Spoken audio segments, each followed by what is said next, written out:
do Senhor Jesus segundo Mateus,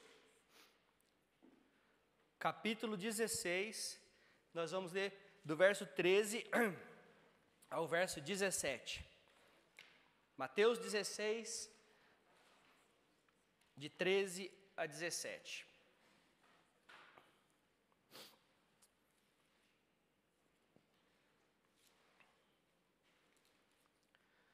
Chegando Jesus à região de Cesareia de Filipe, perguntou aos seus discípulos: quem os outros dizem que o Filho do Homem é?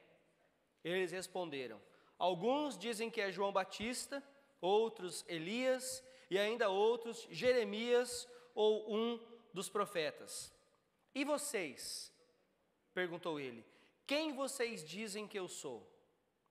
Simão Pedro respondeu: tu és o Cristo, o Filho do Deus vivo. Respondeu Jesus: feliz é você, Simão, filho de Jonas, porque isso não lhe foi revelado por carne ou sangue, mas por meio do meu Pai que está nos céus. Senhor Deus, obrigado pela Tua palavra, obrigado por este momento aqui, onde estamos reunidos como Tua igreja, para Te adorar e para aprender mais do Senhor. Senhor, fale conosco através da Tua palavra, que essa pergunta, quem dizes que eu sou, possa fazer-nos realmente refletir quem o Senhor é nas nossas vidas, quem nós declaramos não somente com a boca, mas também com as nossas ações, quem o Senhor é para nós. Em nome santo de Jesus, Senhor Deus, eu te peço, fale conosco mais uma vez. Amém. Amém. Essa, na verdade, é uma pergunta intrigante e que tem sido feita ao longo de toda a história do cristianismo. E ao que parece, ainda não se chegou a uma conclusão de fato, ou um acordo de fato, com relação a isso. E é claro que quando eu digo que não se chegou a uma conclusão, eu estou dizendo daqueles que ainda coçam a cabeça e se perguntam: afinal, quem é Jesus? Quem é Jesus? É um profeta? É um lunático? É um perturbador? É um impostor? É um anjo de Deus que performou alguns milagres? Quem é Jesus? C.S. Lewis, escrevendo a esse respeito, diz que quando nós fazemos essa pergunta, nós temos na verdade um trilema. Não temos um dilema, mas temos um trilema. E foi assim mesmo que ele colocou. Nós temos um trilema. Por quê? São três coisas que nós podemos pensar acerca de Jesus. Primeira delas, Jesus ele é um mentiroso. Porque ele diz ser uma pessoa que ele não é. Segunda coisa, é que Jesus de fato é um louco, um lunático. Porque ele não é quem ele pensa ser. E terceiro, Jesus é Deus. Portanto, ele é quem ele diz ser.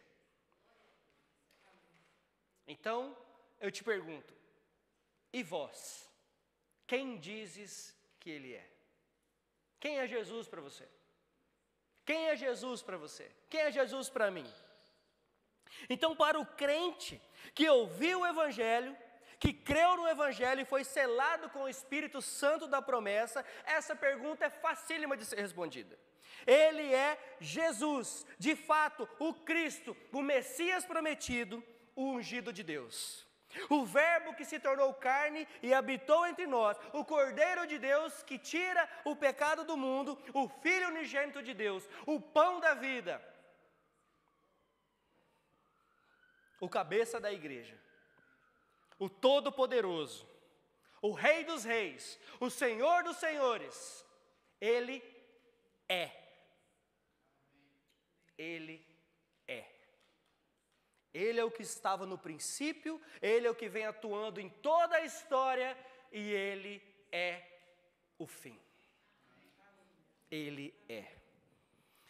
E eu gostaria de começar a responder essa pergunta, irmãos.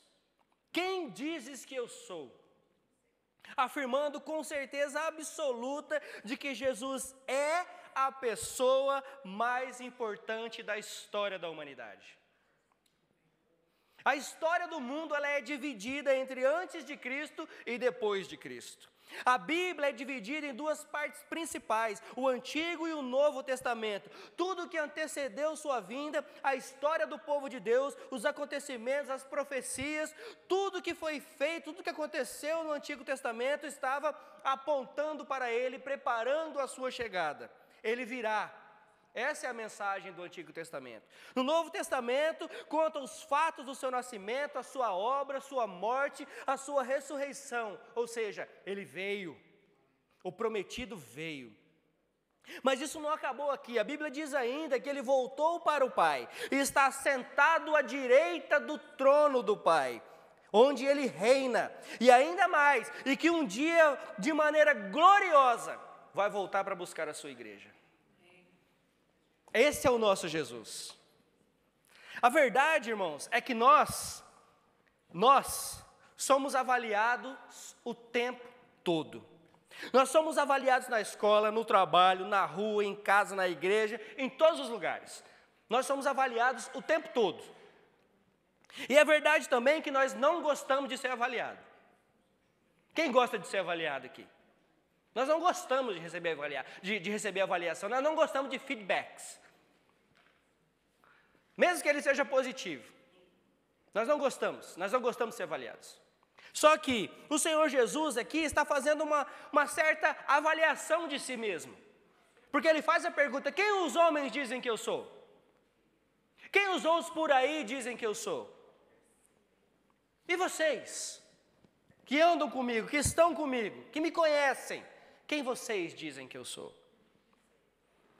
Só que, apesar de nós termos o problema de não gostar de avaliação, porque nós somos inseguros e somos falhos, Jesus não tem esse problema. Jesus não tinha esse problema com ele mesmo. Porque ele não é nem inseguro e nem fraco como nós somos. Na verdade, o que as pessoas acham, ou pensam, ou dizem a respeito de Jesus não importa. Porque as pessoas, querendo ou não, aceitando ou não, ele é quem ele é Jesus, o Cristo, o Salvador do mundo. Então isso não importa, essa pergunta na verdade não importa para ele, importa para nós. Essa pergunta ela é importante para nós, e por quê? Porque estamos sendo avaliados o tempo todo. E de acordo com a maneira que nós vivemos, falamos, agimos, pensamos, nos comportamos, servimos, vai refletir quem é Jesus na nossa vida. Essas coisas refletem, quem é Jesus para nós. Então, essa pergunta, e vós, quem dizes que eu sou? É importante para nós. Quem é Jesus para você? O que ele representa na sua vida? E absolutamente ninguém, irmãos, absolutamente ninguém, crendo ou não, pode passar ou fugir dessa pergunta. Porque a nossa resposta, a sua resposta, implicará no nosso destino eterno. E eu te provo. Mateus 10, 23. Abram sua Bíblia. Mateus 10, 23. O Senhor Jesus mesmo dizendo: quem, pois, me confessar diante dos homens, eu também o confessarei diante do meu Pai que está nos céus. Mas aquele que me negar diante dos homens, eu também o negarei diante do meu Pai que está nos céus. Ou seja, ninguém escapa dessa pergunta. E a nossa resposta, ela também vai validar aquilo que falamos perante o mundo que está nos avaliando. Essa resposta também nos valida perante o mundo. Eles vão olhar para nós, vão olhar para a igreja, vão olhar para os crentes e dizer: esses realmente creem em Cristo. Essa igreja, ela não negocia o Evangelho. Essa igreja, ela não negocia a palavra de Deus. Esses crentes realmente fazem a diferença onde eles estão vivendo. E a nossa resposta, irmãos, a nossa resposta, ela não pode ser comparada com a primeira, que foi dada a Jesus quando ele fez essa pergunta. Uns acham que é João Batista, outros Elias, outros Jeremias, algum dos profetas. É uma bagunça só. Cada um pensava uma coisa a respeito do Cristo. E é exatamente como Cristo é visto hoje por muitos. Agora, porém, com algumas adições, né? Cristo é visto como um amuleto da sorte. É como se ele fosse um amuleto da sorte. Ou então, Cristo é visto como o gênio da lâmpada, que você só esfrega, faz um pedido, depois volta para a lâmpada. Você não tem nada a ver com a minha vida, você não é o Senhor da sua vida. Pelo contrário, eu sou o Senhor, porque você tem que fazer o que eu peço. Ou ainda, ele é um cara legal que aceita todo mundo do jeito que a gente está. E nós podemos continuar assim, está tudo bem. Porque afinal das contas, o que importa é o amor, não é verdade? Ensinamentos esses que são totalmente, absolutamente contrários às Escrituras. Mas a pergunta agora, então, é endereçada aos seus discípulos, a nós, aos crentes. E vós, quem dizes que eu sou? Quem dizes que eu sou? E não eu, Cristo. E vós, quem dizes que eu sou? Quem você diz que é Cristo? Quem é Cristo para você? Pedro então toma a palavra e fala por ele e pelos seus companheiros. Tu és o Cristo, o Filho do Deus vivo. A resposta é clara, direta e absolutamente verdadeira. Tu és o Cristo, o Filho do Deus vivo. E Jesus então reafirma a resposta de Pedro. E acrescenta que a não ser que isso lhe fosse revelado pelo Espírito do Pai, seria impossível reconhecer isso. Ou seja, para nós que somos selados pelo Espírito Santo de Deus, somente para esses é possível responder a essa pergunta de maneira correta. Então eu te pergunto, e vós, quem dizes que eu sou? Quem tu dizes que é Jesus? E ao tentarmos responder essa pergunta crucial, nós não podemos ir aos livros, nós não podemos ir aos teólogos da internet, nós não podemos ir nos sábios da nossa época, porque essa pergunta só poderá ser respondida através da fé. Da fé. E ainda mais, não somente através da fé, mas também através das obras produzidas por essa fé. Porque uma coisa é confessar, uma coisa é falar, outra coisa é viver aquilo que nós falamos. Nós cansamos de falar sobre isso aqui.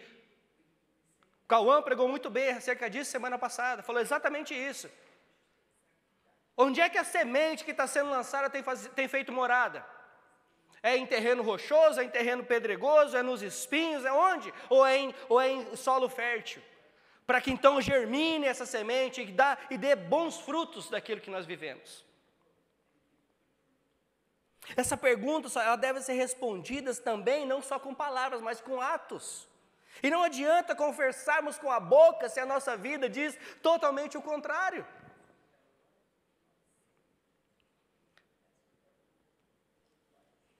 Vamos agora um pouquinho para frente.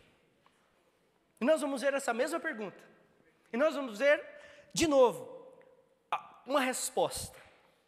Mateus 22, vá um pouquinho para frente. Mateus capítulo 22, versos 41 e 42.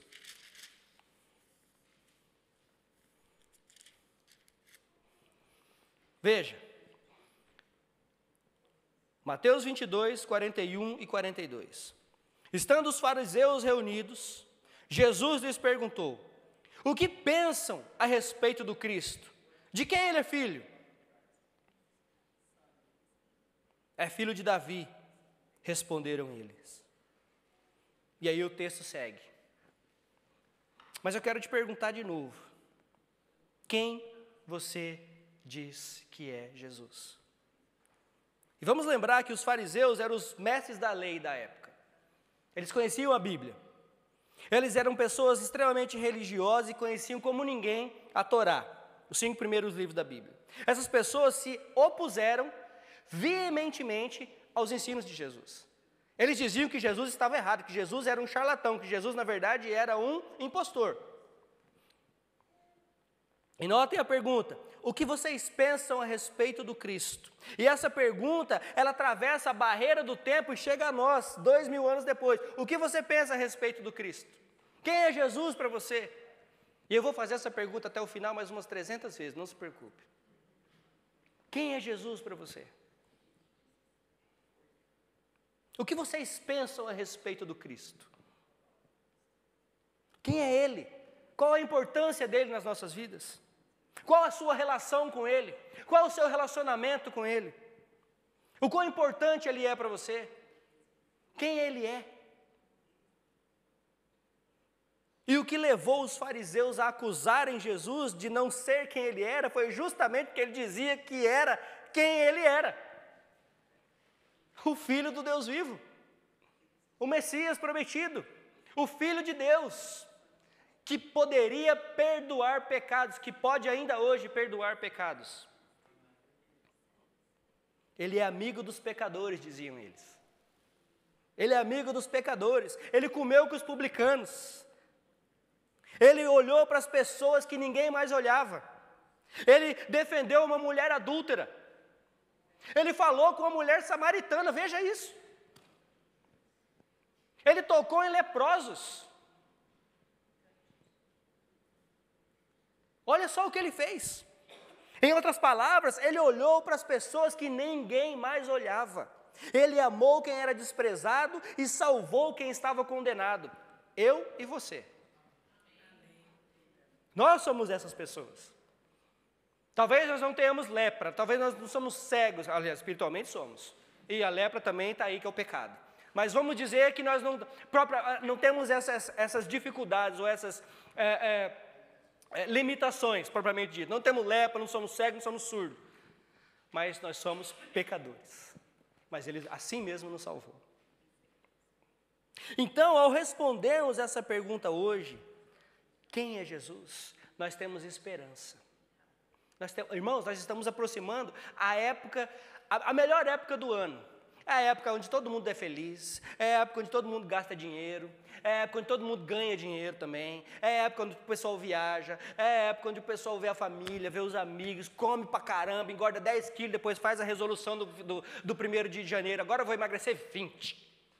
Engorda mais 10 para engordar mais 10 depois no Natal do ano que vem. Nós não fazemos nada, a verdade é essa.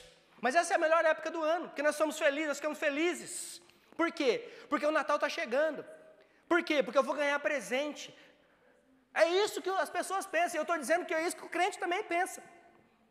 Mas nós estamos nos aproximando da época mais importante da história da humanidade.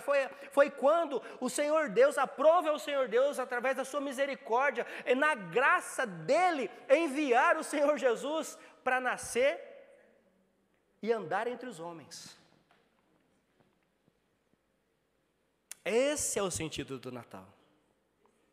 Esse é o sentido do Natal. Então, quando nós vamos responder essa pergunta, nós temos esperança, porque a Bíblia diz que Ele é amigo dos pecadores, Ele restaura aquele que para a sociedade não tem jeito. Ele não veio para condenar, Ele veio para salvar. João 3,17. As pessoas citam muito João 3,16, mas esquecem do resto. Não esquece do contexto do que diz, né? João 3,17, pois Deus enviou o seu Filho ao mundo não para condenar o mundo, mas para salvar o mundo, para que o mundo fosse salvo por meio dele, pela fé. Ele veio para dar a sua vida em nosso favor. Ele sofreu a morte mais horrenda de todas, a morte da cruz. Então sim, Ele é amigo de pecadores, que creem nele, Pergunta, quem é Jesus para você? Quem é Jesus?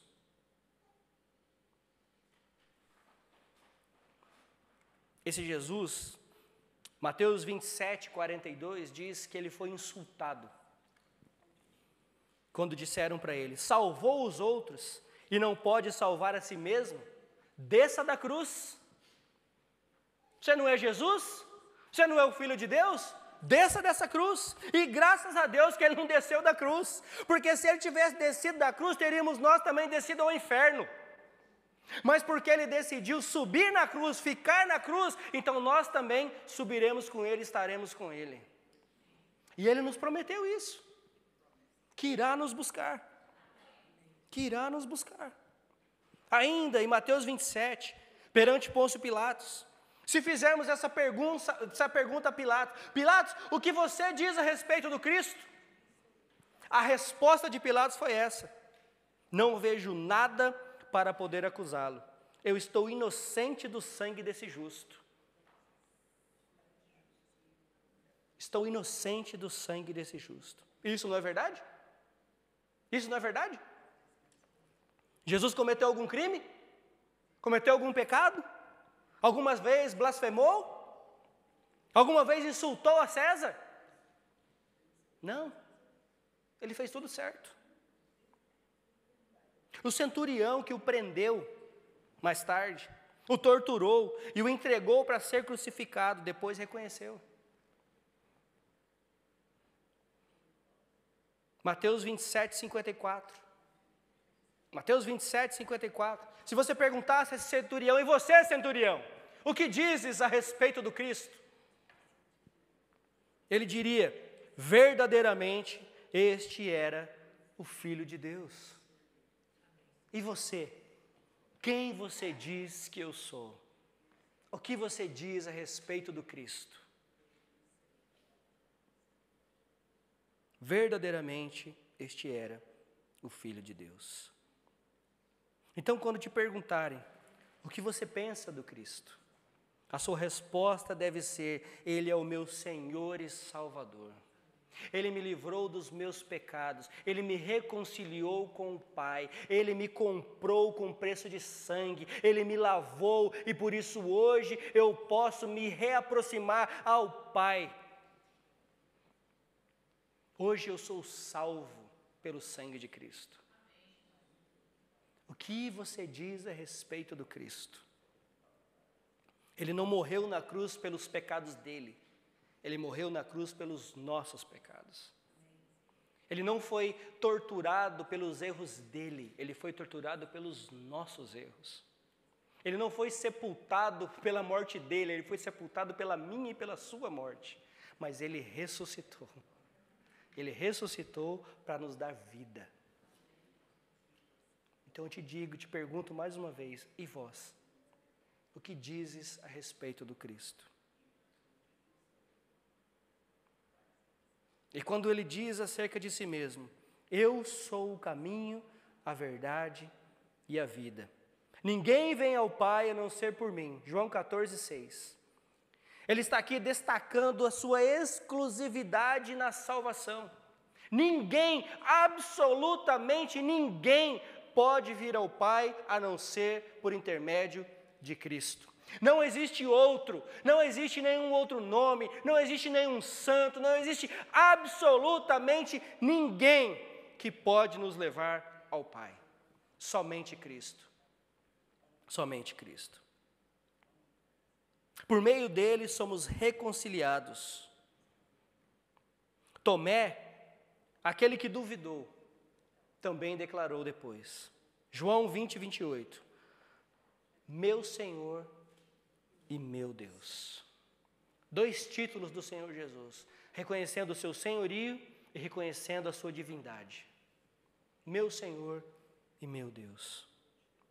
Paulo, escrevendo aos Efésios, capítulo 1, verso 17, Efésios 1, 17, também declarou: por meio dele, todos os pecados são perdoados de acordo com as riquezas da graça de Deus. Você foi perdoado dos seus pecados? Você foi perdoado dos seus pecados? Então quem é Cristo para você? Quem é Cristo para mim? Quem nós dizemos que Ele é? Quem dizes que Ele é?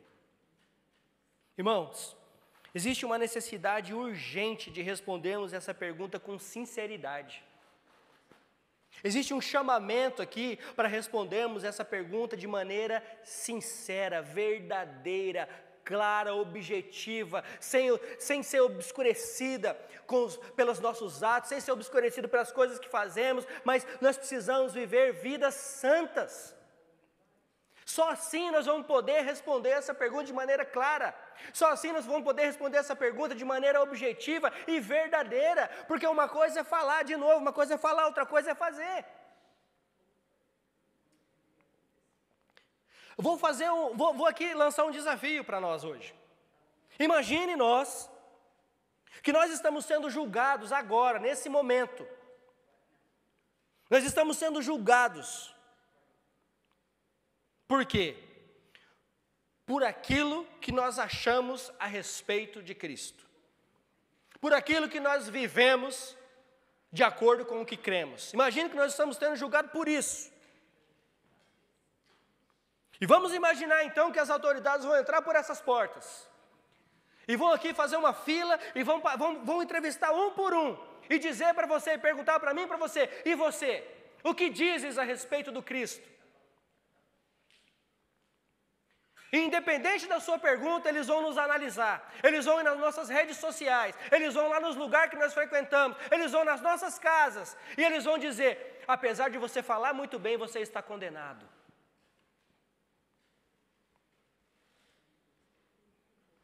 O que será? Ou o que seria o resultado dessas perguntas para nós? Será que eles iriam virar e falar assim, vocês são presos, vocês estão presos, porque vocês realmente vivem essa fé que vocês estão professando. E é justamente por isso que vocês estão sendo presos. Ou eles iam virar para a gente e falar assim, vocês podem ficar aqui, vocês não fazem mal para ninguém. Vocês podem ficar. Continue aí. Continue brincando de igreja, continue brincando de ser crente. Vocês não fazem mal para ninguém. Qual seria o veredito a nosso favor? Seríamos culpados ou seríamos inocentes de declararmos e vivermos aquilo que declaramos?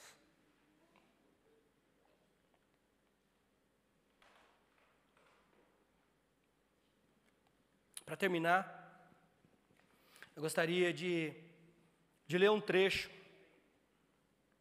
de Charles Spurgeon, quando ele fala a respeito disso. Um trecho de um texto de Charles Spurgeon, quando ele fala a respeito disso.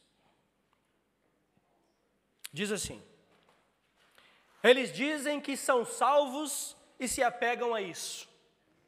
E consideram uma impiedade alguém duvidar disso. Mas não tem qualquer motivo para garantir a sua confiança. Há aqueles que estão prontos a se sentirem completamente seguros, há outros para os quais falar sobre isso será mortal. Há uma grande diferença entre a presunção e a plena segurança. A plena segurança é algo racional, está fundamentada em um alicerce firme. A presunção admite algo como certo e com ousadia afirmar possuir aquilo que não tem de qualquer jeito, ou por qualquer direito. Acautelem-se, eu lhes rogo, de presumir que você é salvo. Acautelem-se, eu lhes rogo, de presumir que você é salvo. Se você confia de todo o coração em Jesus, então você é salvo. Mas se você diz meramente, eu creio em Jesus, isso não o salva. Se o seu coração foi renovado, se você odeia as coisas que antes amava, se você se arrependeu verdadeiramente, se há uma completa mudança de mente em você, se você é nascido de novo, tem motivo para regozijar-se. Mas se não há uma mudança vital, nenhuma devoção interior, se não há amor a Deus, nenhuma oração, nenhuma obra do Espírito, a confissão, eu sou salvo, é apenas uma afirmação ousada do seu próprio coração. Ela pode iludi-lo, mas não o livrará. A nossa oração deve ser: Senhor, abençoa-me, de fato, com uma fé autêntica, com a verdadeira salvação, com a confiança em Jesus e a essência da fé, e não com a presunção que produz incredulidade. Ó Deus, guarda-nos de bênçãos imaginárias, em nome de Jesus. Que nós possamos refletir essa noite, irmãos. Refletir principalmente sobre aquilo que nós vamos fazer aqui essa noite, que é participar da ceia do Senhor. A Bíblia diz que todos podem participar da ceia do Senhor, né? Eu gosto de fazer essa pergunta, toda vez vocês não me respondem. Não diz isso. A Bíblia diz que todo aquele que crê pode participar da ceia do Senhor. Então, nós vamos cantar um último hino, e é um um vídeo do YouTube que a letra dessa música é linda e tem inclusive uma participação do pastor Hernandes Dias Lopes com algumas palavras acerca de Cristo, falando de quem Ele é nessa última música. E aí, enquanto nós cantamos essa música juntos, eu gostaria que nós refletíssemos a respeito. E dessa pergunta, quem é Jesus para você? Quem dizes que é? Quem dizes que eu sou? Quem é o Cristo para você? E aí então, nós vamos orar juntos e vamos participar da ceia do Senhor. Amém? Pode colocar lá, por favor.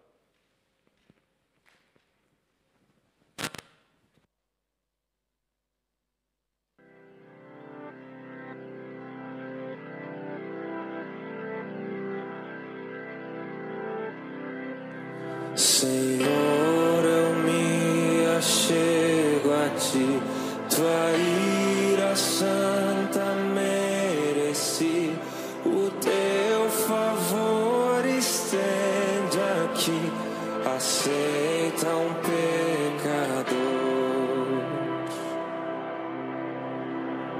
Eu venho como estou, sim, venho como estou, porque Jesus por mim morreu. Eu venho como estou. As minhas culpas grandes são, mas tu que não morreste em vão, me podes conceder perdão. Aceita um pecador. Eu venho como estou, sim, venho como estou, porque Jesus por mim morreu. Eu venho como estou, eu venho como estou, sim, venho como estou, porque Jesus por mim morreu. Eu venho como estou.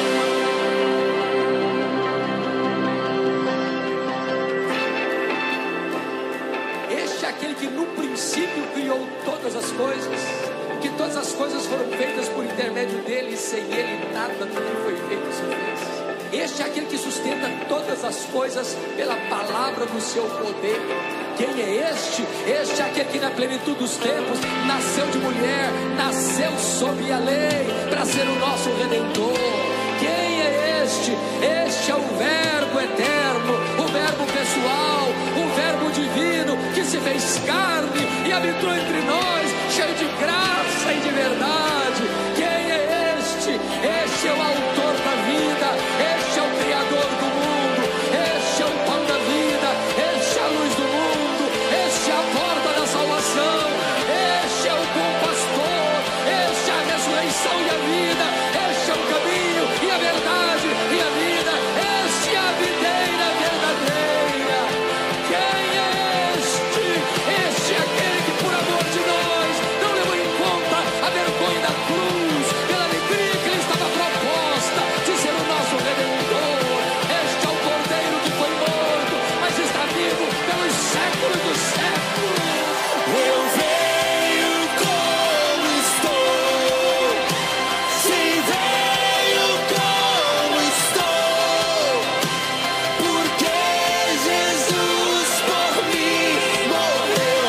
Eu venho como estou, eu venho como estou, sim, venho como estou, porque Jesus por mim morreu.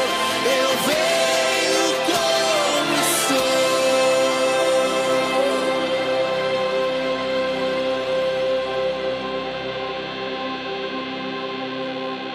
Ó, vem agora, Salvador, livrar-me por teu grande amor, pois tu, Jesus, és meu Senhor. aceita um pecador.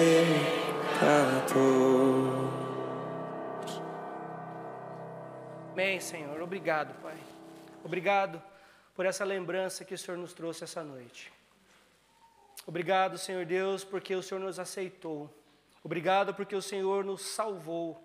Senhor Deus, que em nome de Jesus nós possamos viver vidas dignas da vocação que recebemos, ó Pai.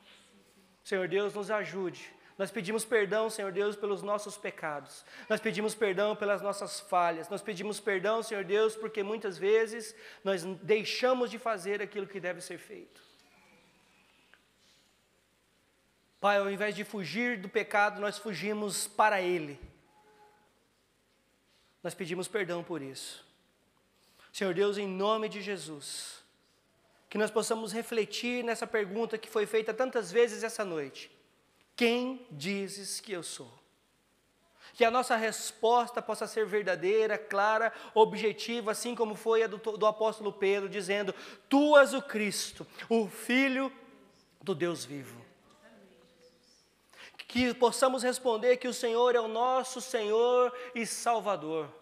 Que possamos responder que o Senhor é o nosso Deus. Que possamos responder que somente através do Senhor, somente pela pessoa do Senhor Jesus Cristo, é que possamos ser salvos. Pai, que em nome de Jesus, se alguém aqui essa noite, ou aqueles que ainda estão nos ouvindo ou assistindo online, ainda tem essa dúvida, que o Senhor possa se revelar a eles de maneira extraordinária, e que eles possam confessar: Tu és o Senhor. E para nós que cremos, que o Senhor fortaleça a nossa fé, Senhor Deus, e que em nome de Jesus possamos viver essa declaração que tanto fazemos. Pai, nos ajuda a tua igreja, Senhor Deus. Ajuda a tua igreja em nome de Jesus. Amém. Amém. Amém.